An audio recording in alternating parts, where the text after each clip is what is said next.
How to view your Shake Shack rewards history online. Hey everyone, welcome back to the channel. So if you want to see all the points and rewards you have earned, well, in today's video, I'll show you how to view your Shake Shack rewards history online.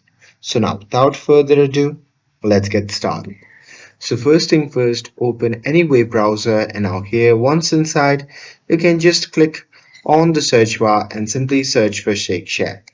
And now here on the search result, just click on the first link and after that, you'll be prompted to the official website of the Shake Shack.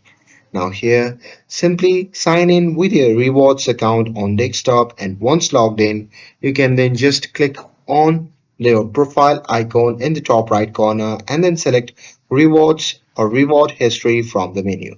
And there on the next page, you'll see a full list of your earned points, redeemed rewards, and any recent activity in your account.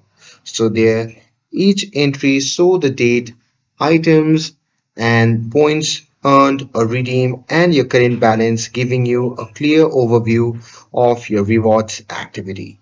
And with that, just a pro tip is that you can use this history to plan your next order and see how close you are to unlocking free items. And that's it. With this, if you found this video helpful, then don't forget to like, share, and subscribe to get updated for more videos. Thanks for watching, and I'll see you in the next video.